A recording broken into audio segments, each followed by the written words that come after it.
mostly through spending cuts, but also by raising tax rates on the wealthiest 1% of Americans. As a result, we are more than halfway towards the goal of $4 trillion in deficit reduction that economists say we need to stabilize our finances. Now we need to finish the job. And the question is, how? In 2011, Congress passed a law saying that if both parties couldn't agree on a plan to reach our deficit goal, about $1 trillion worth of budget cuts would automatically go into effect this year. These sudden, harsh, arbitrary cuts would jeopardize our military readiness. They devastate priorities like education and energy and medical research. They would certainly slow our recovery and cost us hundreds of thousands of jobs. And that's why Democrats, Republicans, business leaders, and economists have already said that these cuts, known here in Washington as the sequester, are a really bad idea.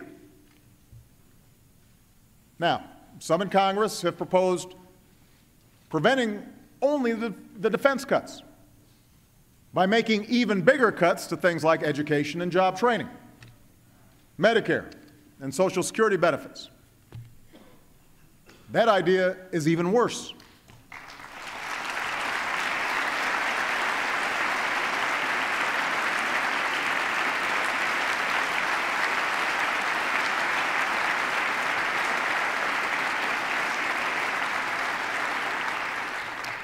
Yes, the biggest driver of our long-term debt is the rising cost of health care for an aging population. And those of us who care deeply about programs like Medicare must embrace the need for modest reforms. Otherwise, our retirement programs will crowd out the investments we need for our children and jeopardize the promise of a secure retirement for future generations. But we can't ask senior citizens and working families to shoulder the entire burden of deficit reduction while asking nothing more from the wealthiest and the most powerful.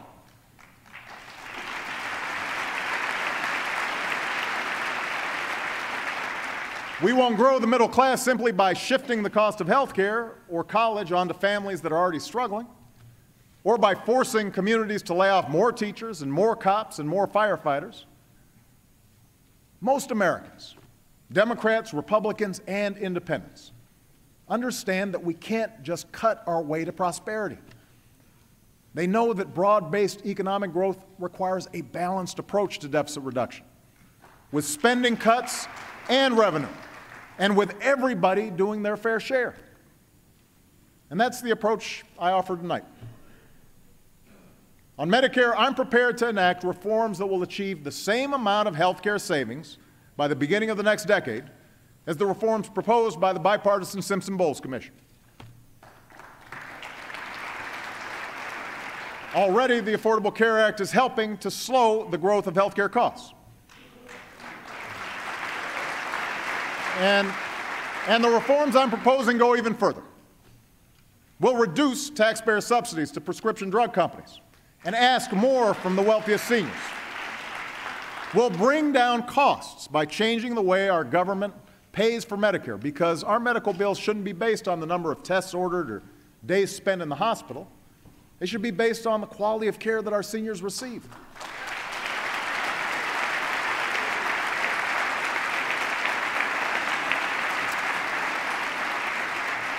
And I am open to additional reforms from both parties, so long as they don't violate the guarantee of a secure retirement.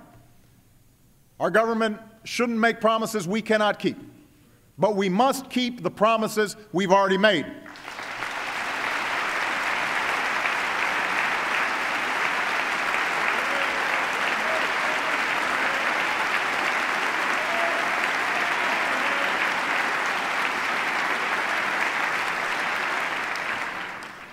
To hit the rest of our deficit reduction target, we should do what leaders in both parties have already suggested and save hundreds of billions of dollars by getting rid of tax loopholes and deductions for the well-off and the well-connected.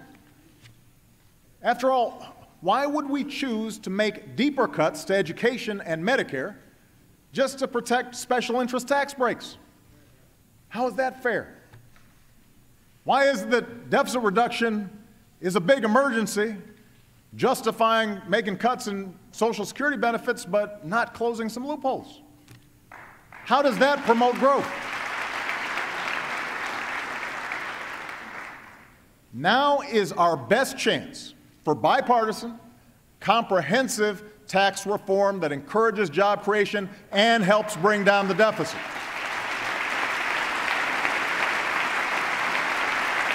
We can get this done.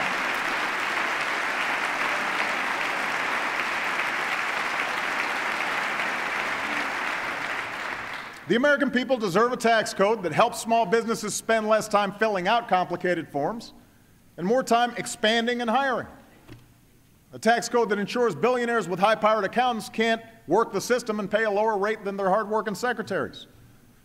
A tax code that lowers incentives to move jobs overseas and lowers tax rates for businesses and manufacturers that are creating jobs right here in the United States of America. That's what tax reform can deliver. That's what we can do together.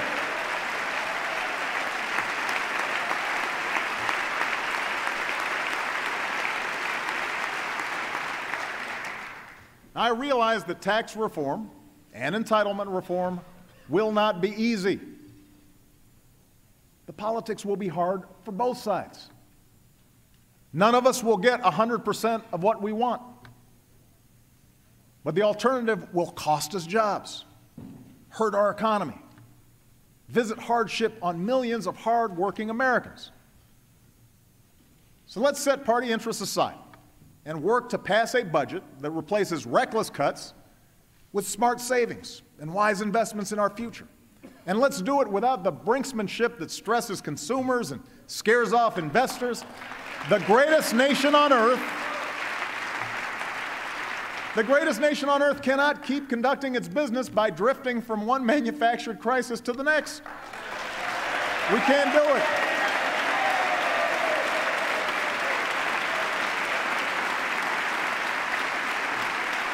Let's agree. Let's agree right here, right now, to keep the people's government open and pay our bills on time and always uphold the full faith and credit of the United States of America.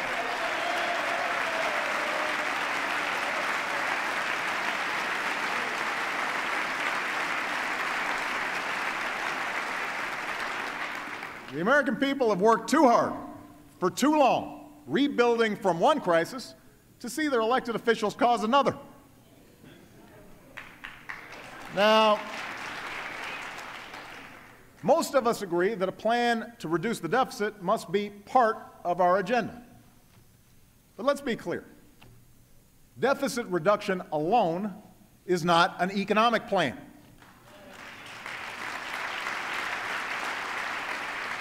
A growing economy that creates good middle-class jobs, that must be the North Star that guides our efforts.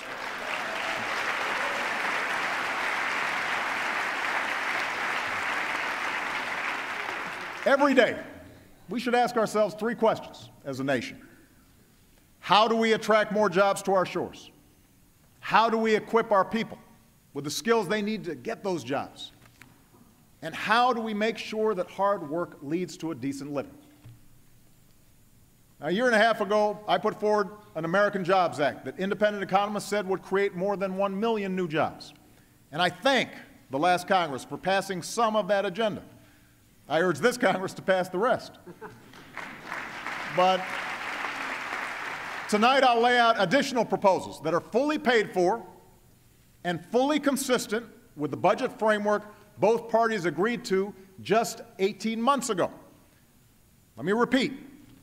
Nothing I'm proposing tonight should increase our deficit by a single dime. It is not a bigger government we need, but a smarter government that sets priorities and invests in broad-based growth. That's what we should be looking for.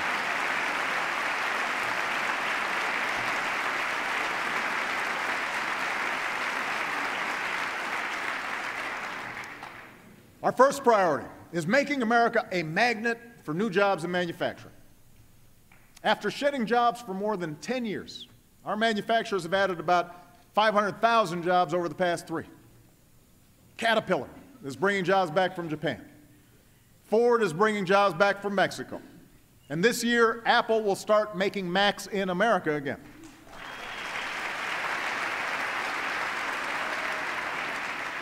There are things we can do right now to accelerate this trend.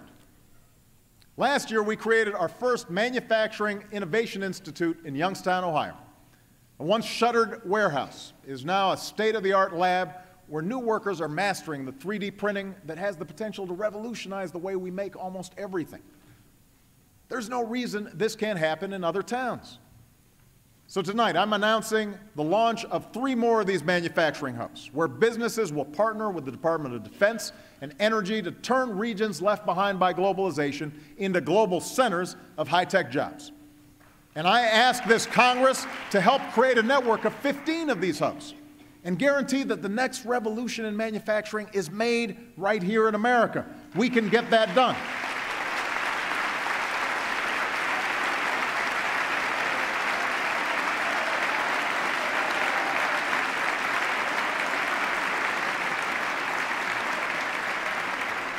Now, if we want to make the best products, we also have to invest in the best ideas. Every dollar we invested to map the human genome returned $140 to our economy. Every dollar. Today, our scientists are mapping the human brain to unlock the answers to Alzheimer's. They're developing drugs to regenerate damaged organs, devising new materials to make batteries 10 times more powerful. Now is not the time to gut these job-creating investments in science and innovation. Now is the time to reach a level of research and development not seen since the height of the space race. We need to make those investments.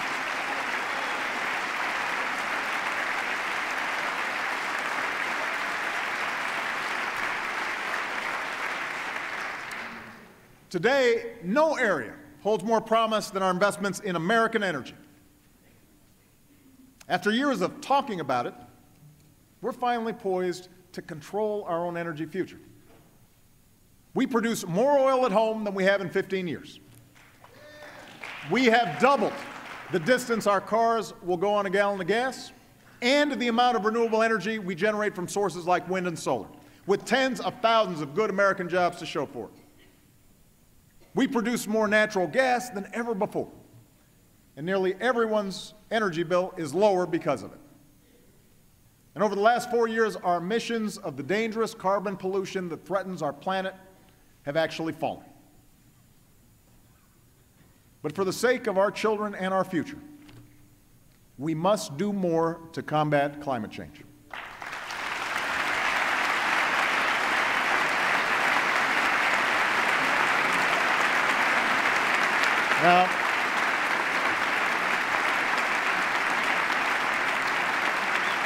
Now, it's true that no single event makes a trend. But the fact is, the 12 hottest years on record have all come in the last 15. Heat waves, droughts, wildfires, floods, all are now more frequent and more intense. We can choose to believe that Superstorm Sandy and the most severe drought in decades and the worst wildfires some states have ever seen were all just a freak coincidence. Or we can choose to believe in the overwhelming judgment of science and act before it's too late.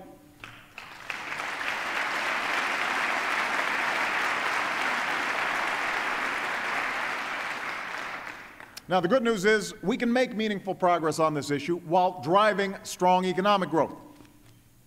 I urge this Congress to get together, pursue a bipartisan market-based solution to climate change, like the one John McCain and Joe Lieberman worked on together a few years ago.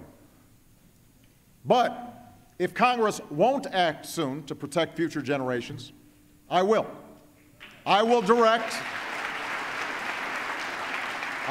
my cabinet to come up with executive actions we can take now and in the future to reduce pollution, prepare our communities for the consequences of climate change, and speed the transition to more sustainable sources of energy.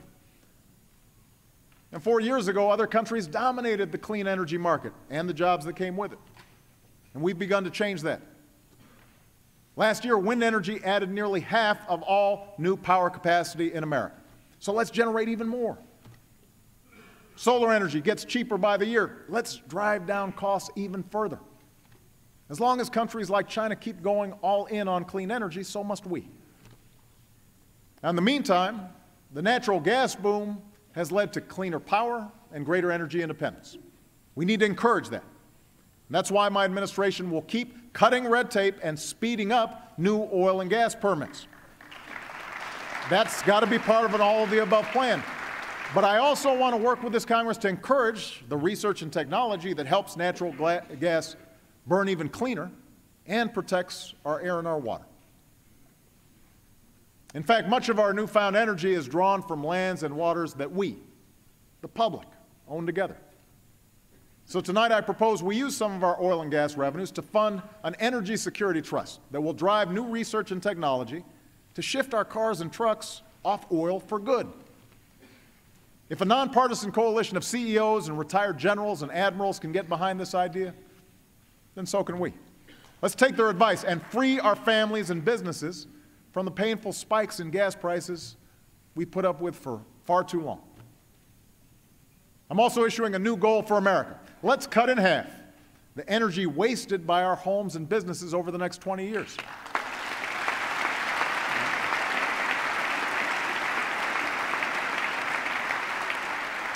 We'll work with the states to do it.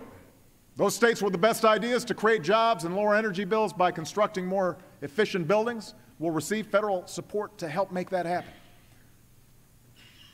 America's energy sector is just one part of an aging infrastructure badly in need of repair. Ask any CEO where they'd rather locate and hire. A country with deteriorating roads and bridges, or one with high-speed rail and internet, high-tech schools, self-healing power grids.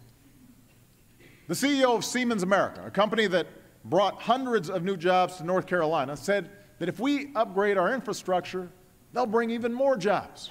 And that's the attitude of a lot of companies all around the world. And I know you want these job-creating projects in your district. I've seen all those ribbon cuttings.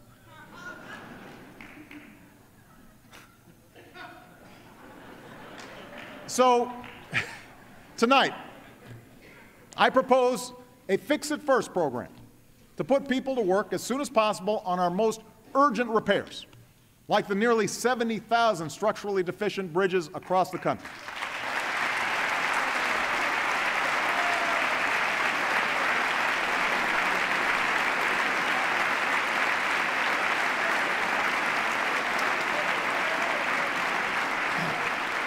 And to make sure taxpayers don't shoulder the whole burden, I'm also proposing a partnership to rebuild America that attracts private capital to upgrade what our businesses need most.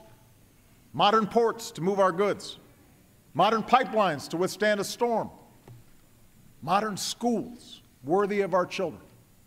Let's prove there's no better place to do business than here in the United States of America, and let's start right away.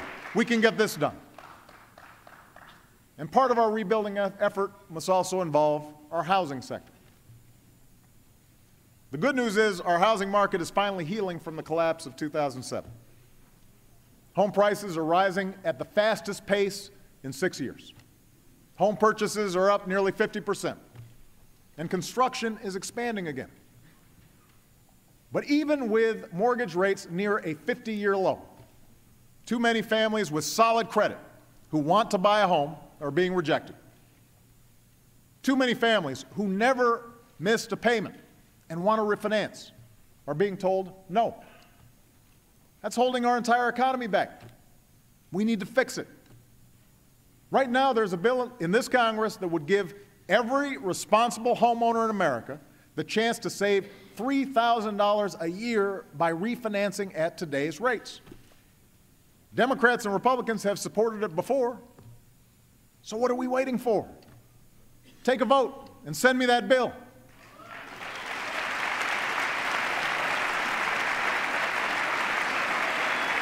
Why would we be against that?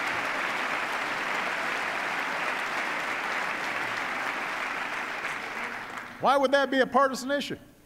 Helping folks refinance. Right now, overlapping regulations keep responsible young families from buying their first home. What's holding us back? Let's streamline the process and help our economy grow.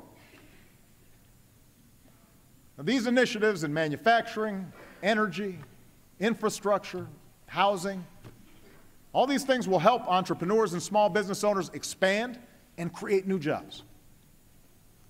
But none of it will matter unless we also equip our citizens with the skills and training to fill those jobs.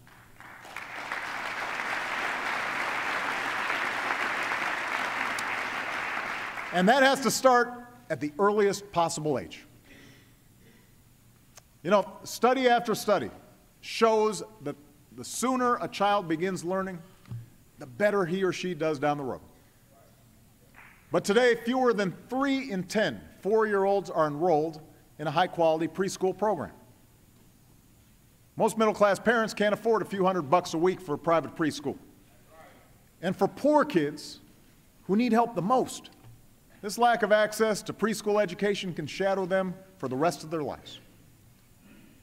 So tonight, I propose working with states to make high-quality preschool available to every single child in America.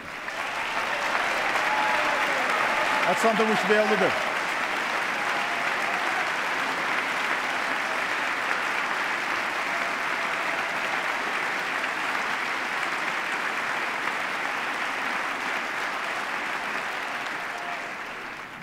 Every dollar we invest in high-quality early childhood education can save more than $7 later on by boosting graduation rates, reducing teen pregnancy, even reducing violent crime. In states that make it a priority to educate our youngest children, like Georgia or Oklahoma, studies show students grow up more likely to read and do math at grade level, graduate high school, hold a job, form more stable families of their own. We know this works. So let's do what works and make sure none of our children start the race of life already behind. Let's give our kids that chance.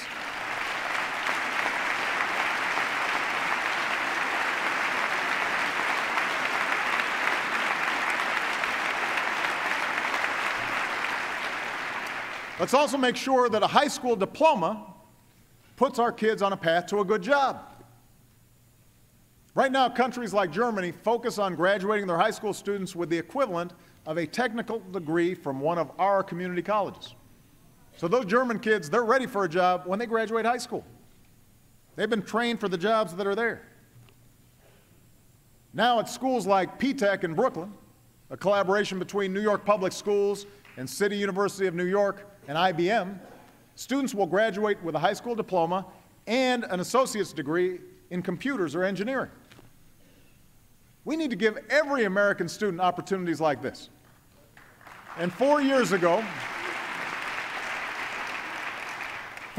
we started Race to the Top, a competition that convinced almost every state to develop smarter curricula and higher standards, all for about 1% of what we spend on education each year. Tonight, I'm announcing a new challenge: to redesign America's high schools so they better equip graduates for the demands of a high-tech economy. And we'll reward schools that develop new partnerships with colleges and employers and create classes that focus on science, technology, engineering, and math. The skills today's employers are looking for to fill the jobs that are there right now and will be there in the future. Now, even with better high schools, most young people will need some higher education. It's a simple fact. The more education you've got, the more likely you are to have a good job and work your way into the middle class. But today's skyrocketing costs price too many young people out of a higher education or saddle them with unsustainable debt. Through tax credits, grants, and better loans, we've made college more affordable for millions of students and families over the last few years. But taxpayers can't keep on subsidizing higher and higher and higher costs for higher education. Colleges must do their part to keep costs down, and it's our job to make sure that they do.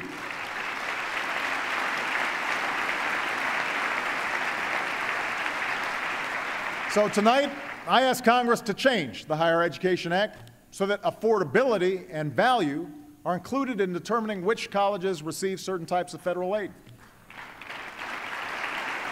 And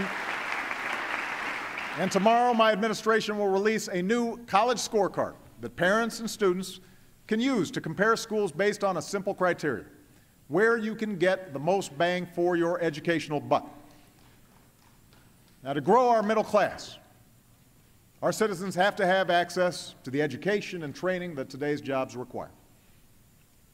But we also have to make sure that America remains a place where everyone who's willing to work, everybody who's willing to work hard, has the chance to get ahead.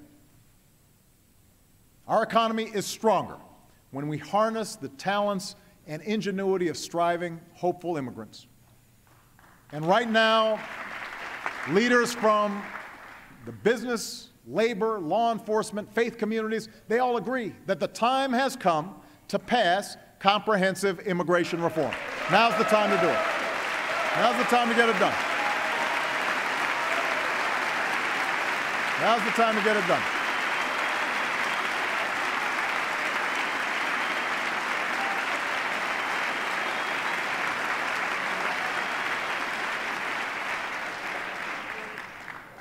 Real reform means stronger border security, and we can build on the progress my administration's already made, putting more boots on the southern border than at any time in our history, and reducing illegal crossings to their lowest levels in 40 years.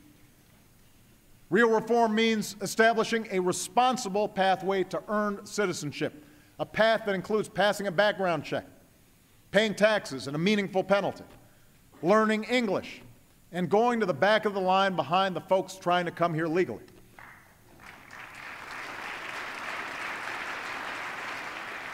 And real reform means fixing the legal immigration system to cut waiting periods and attract the highly skilled entrepreneurs and engineers that will help create jobs and grow our economy.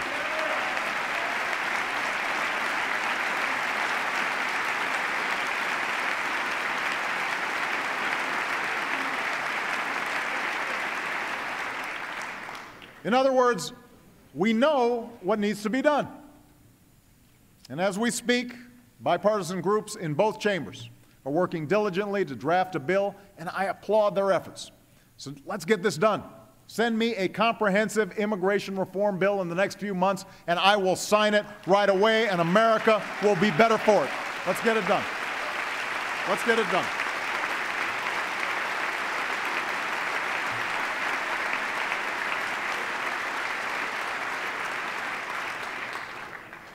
But we can't stop there. We know our economy is stronger when our wives, our mothers, our daughters can live their lives free from discrimination in the workplace and free from the fear of domestic violence.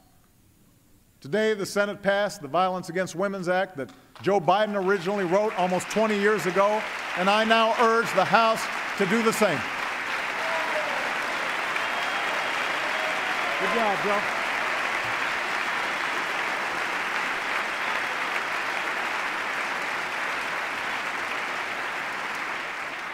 And I ask this Congress to declare that women should earn a living equal to their efforts, and finally pass the Paycheck Fairness Act this year.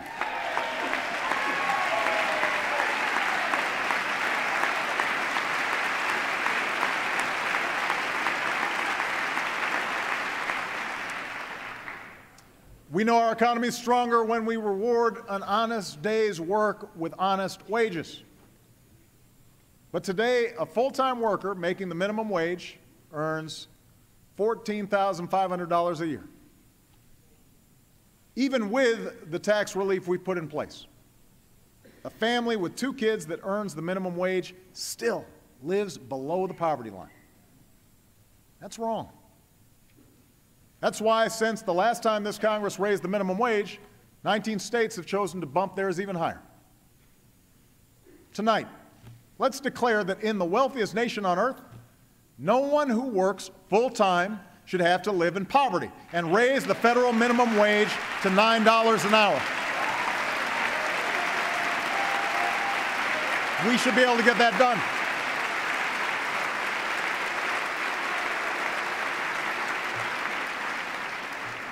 This single step would raise the incomes of millions of working families. It could mean the difference between groceries or the food bank, rent or eviction, scraping by or finally getting ahead. For businesses across the country, it would mean customers with more money in their pockets. And a whole lot of folks out there would probably need less help from government. In fact, working folks shouldn't have to wait year after year for the minimum wage to go up, while CEO pay has never been higher. So here's an idea that Governor Romney and I actually agreed on last year. Let's tie the minimum wage to the cost of living so that it finally becomes a wage you can live on.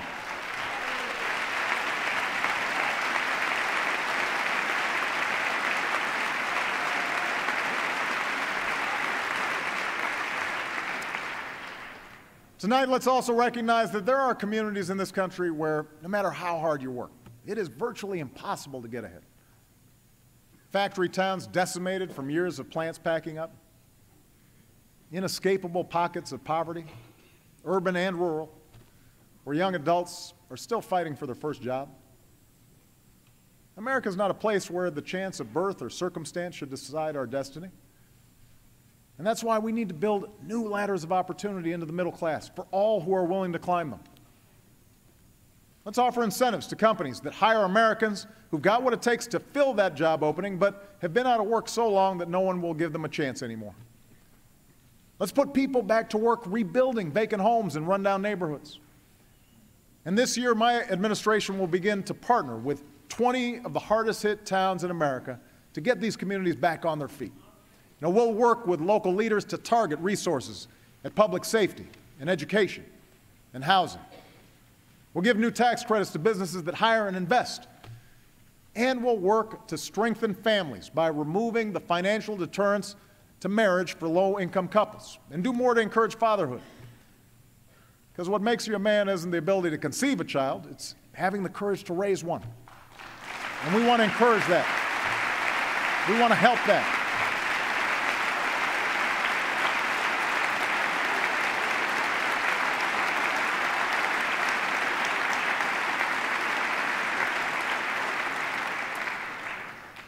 Stronger families, stronger communities, a stronger America.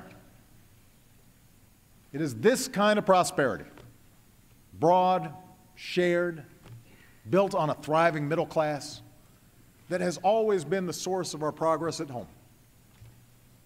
It's also the foundation of our power and influence throughout the world. Tonight, we stand united in saluting the troops and civilians who sacrifice every day to protect us. Because of them, we can say with confidence that America will complete its mission in Afghanistan and achieve our objective of defeating the core of al-Qaeda.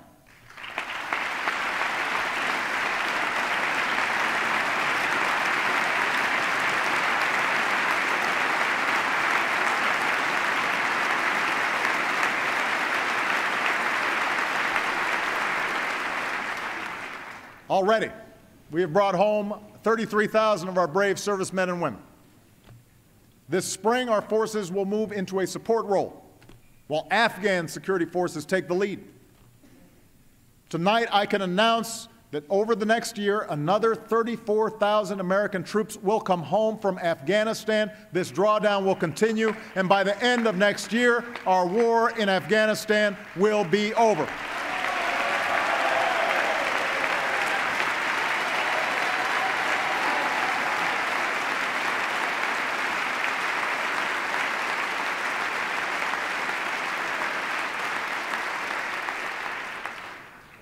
Beyond 2014, America's commitment to a unified and sovereign Afghanistan will endure. But the nature of our commitment will change. We're negotiating an agreement with the Afghan government that focuses on two missions: training and equipping Afghan forces so that the country does not again slip into chaos, and counterterrorism efforts that allow us to pursue the remnants of al-Qaeda and their affiliates. Today, the organization that attacked us on 9/11 is a shadow of its former self.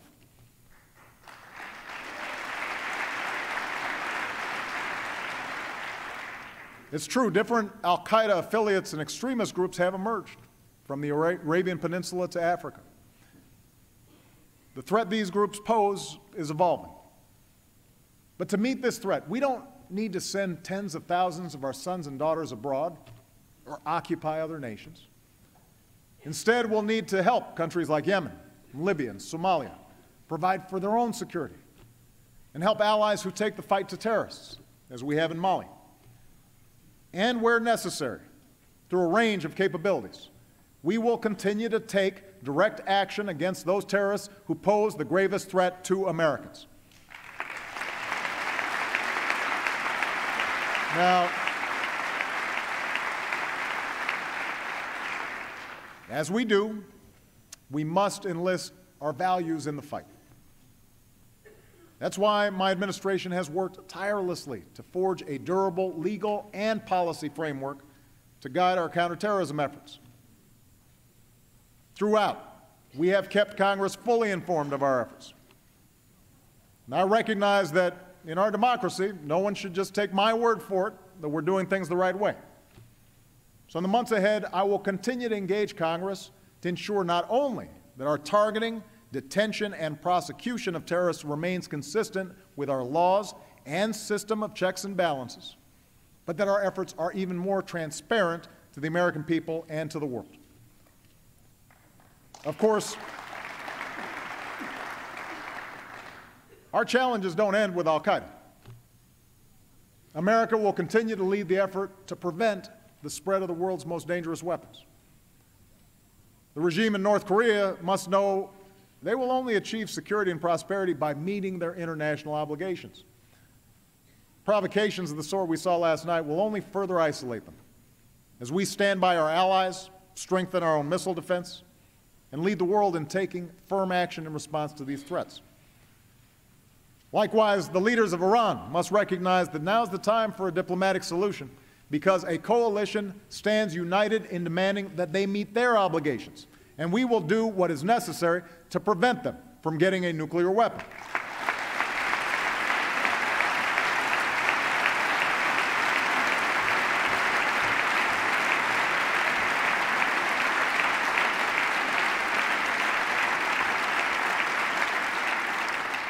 At the same time, we'll engage Russia to seek further reductions in our nuclear arsenals and continue leading the global effort to secure nuclear materials that could fall into the wrong hands.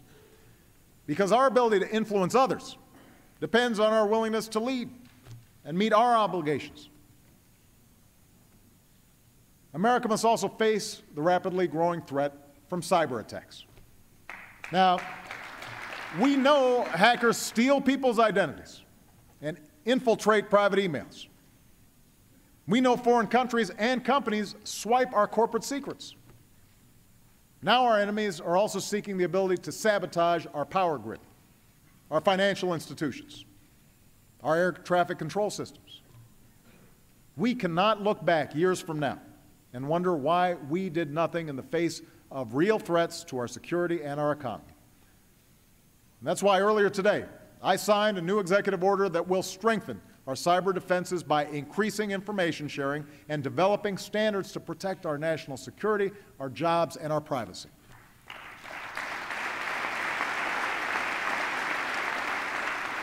But now Congress must act as well by passing legislation to give our government a greater capacity to secure our networks and deter attacks. This is something we should be able to get done on a bipartisan basis.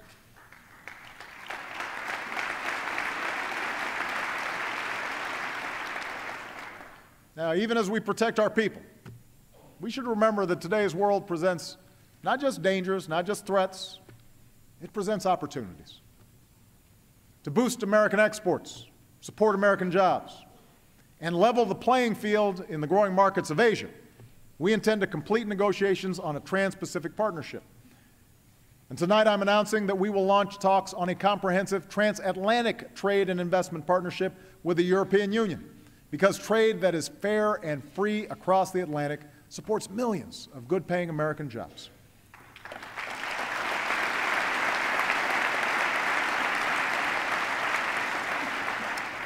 We also don't know that progress in the most impoverished parts of our world enriches us all.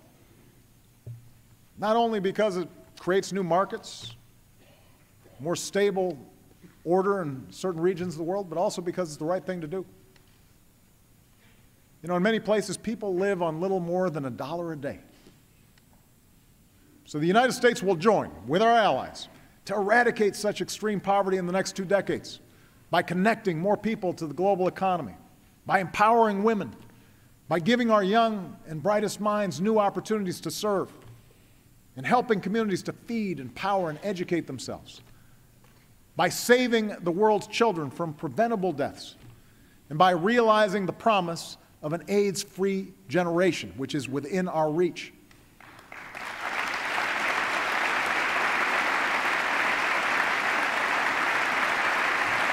You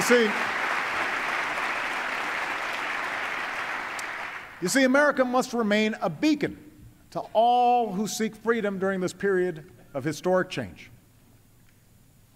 I saw the power of hope last year in Rangoon, in Burma, when Aung San Suu Kyi welcomed an American president into the home where she had been imprisoned for years. When thousands of Burmese lined the streets waving American flags, including a man who said, "There is justice and law in the United States. I want our country to be like that." In defense of freedom, we'll remain the anchor of strong alliances from the Americas to Africa, from Europe to Asia. In the Middle East, we will stand with citizens as they demand their universal rights and support stable transitions to democracy.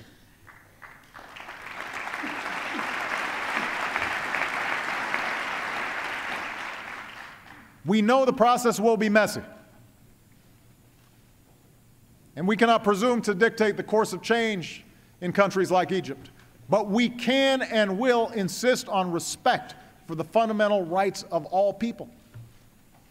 We'll keep the pressure on a Syrian regime that has murdered its own people and support opposition leaders that respect the rights of every Syrian. And we will stand steadfast with Israel in pursuit of security and a lasting peace.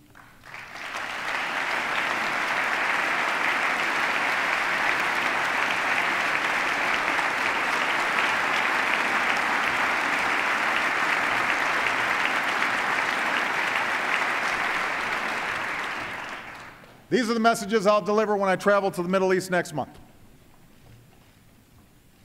And all this work depends on the courage and sacrifice of those who serve in dangerous places at great personal risk.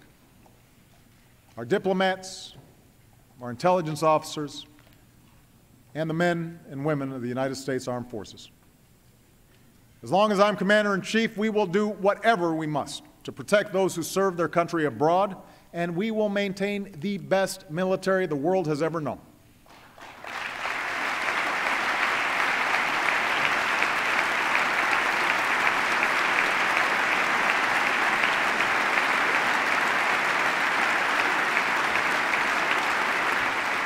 We'll invest in new capabilities, even as we reduce waste and wartime spending. We will ensure equal treatment for all service members and equal benefits for their families, gay and straight.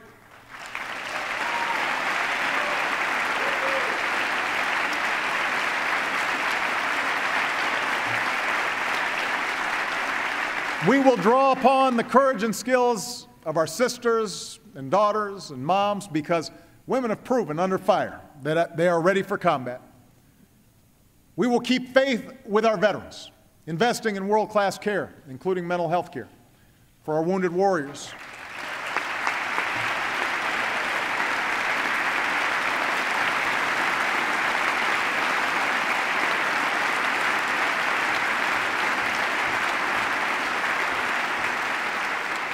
Supporting our military families, giving our veterans the benefits and education and job opportunities that they have earned. And I want to thank my wife, Michelle, and Dr. Jill Biden for their continued dedication to serving our military families as well as they have served us. Thank you, honey. Thank you, Jill.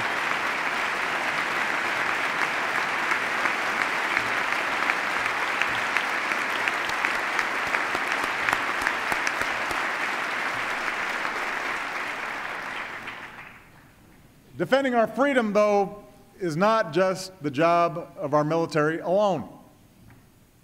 We must all do our part to make sure our God-given rights are protected here at home. That includes one of the most fundamental rights of a democracy, the right to vote.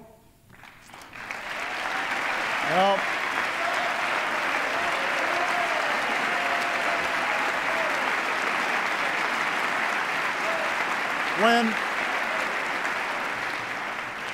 when any American, no matter where they live or what their party, are denied that right because they can't afford to wait for 5 or 6 or 7 hours just to cast their ballot, we are betraying our ideals.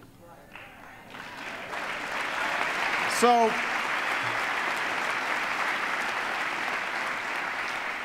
tonight I'm announcing a nonpartisan commission to improve the voting experience in America, and it definitely needs improvement.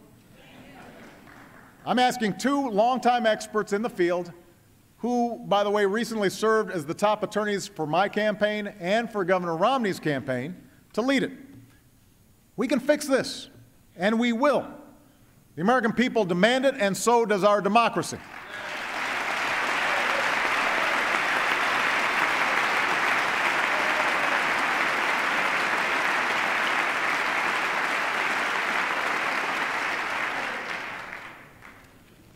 Of course, what I've said tonight matters little if we don't come together to protect our most precious resource, our children. It has been 2 months since Newtown. I know this is not the first time this country has debated how to reduce gun violence, but this time is different. Overwhelming majorities of Americans, Americans who believe in the Second Amendment, have come together around common sense reform, like background checks that will make it harder for criminals to get their hands on a gun. Senators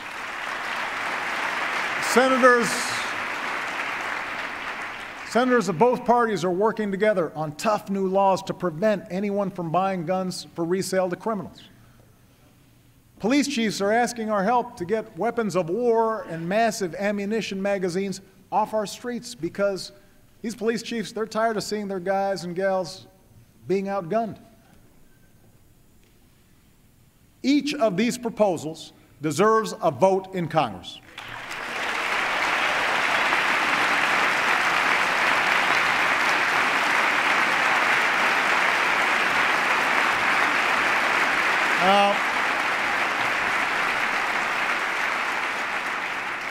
If you want to vote no, that's your choice.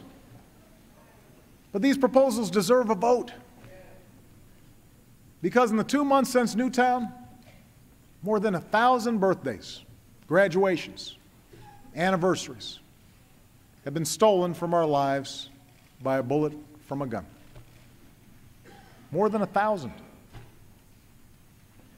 One of those we lost was a young girl named Idea Pendleton. She was 15 years old. She loved fig Newtons and lip gloss. She was a majorette. She was so good to her friends, they all thought they were her best friend. Just 3 weeks ago, she was here in Washington with her classmates, performing for her country at my inauguration. And a week later, she was shot and killed in a Chicago park after school, just a mile away from my house. Idea's parents, Nate and Cleo, are in this chamber tonight, along with more than 24 Americans whose lives have been torn apart by gun violence. They deserve a vote. They deserve a vote.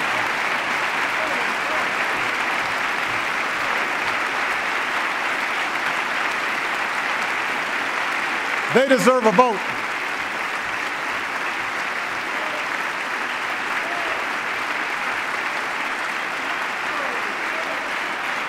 Gabby Giffords deserves a vote.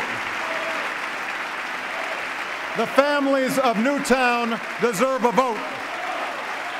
The families of Aurora deserve a vote. The families of Oak Creek and Tucson and Blacksburg and the countless other communities ripped open by gun violence, they deserve a simple vote.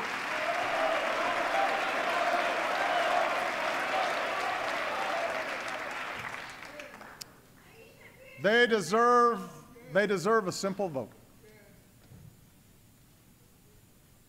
Our actions will not prevent every senseless act of violence in this country. In fact, no laws, no initiatives, no administrative acts will perfectly solve all the challenges I've outlined tonight. But we were never sent here to be perfect. We were sent here to make what difference we can, to secure this nation, expand opportunity, uphold our ideals through the hard, often frustrating, but absolutely necessary work of self-government.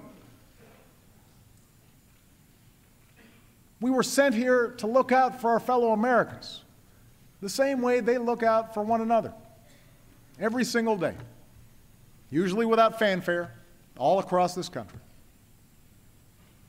We should follow their example. We should follow the example of a New York City nurse named Menchu Sanchez. When Hurricane Sandy plunged her hospital into darkness, she wasn't thinking about how her own home was faring. Her mind was on the 20 precious newborns in her care and the rescue plan she devised that kept them all safe. We should follow the example of a North Miami woman named Desaline Victor. When Desaline arrived at her polling place, she was told the wait to vote might be 6 hours. And as time ticked by, her concern was not with her tired body or aching feet, but whether folks like her would get to have their say. And hour after hour, a throng of people stayed in line to support her. Because Desaline is 102 years old. And they erupted in cheers when she finally put on a sticker that read, "I voted." Well,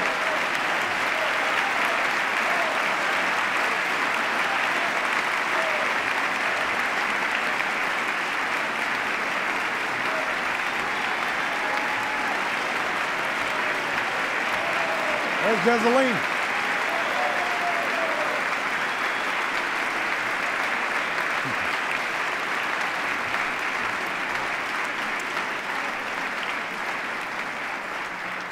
We should follow the example of a police officer named Brian Murphy. When a gunman opened fire on a Sikh temple in Wisconsin, Brian was the first to arrive, and he did not consider his own safety. He fought back until help arrived and ordered his fellow officers to protect the safety of the fellow Americans worshiping inside, even as he lay bleeding from 12 bullet wounds. And when asked how he did that, Brian said, "That's just the way we're made. That's just the way we're made." We may do different jobs and wear different uniforms and hold different views than the person beside us. But as Americans, we all share the same proud title. We are citizens. It's a word that doesn't just describe our nationality or our legal status. It describes the way we're made. It describes what we believe. It captures the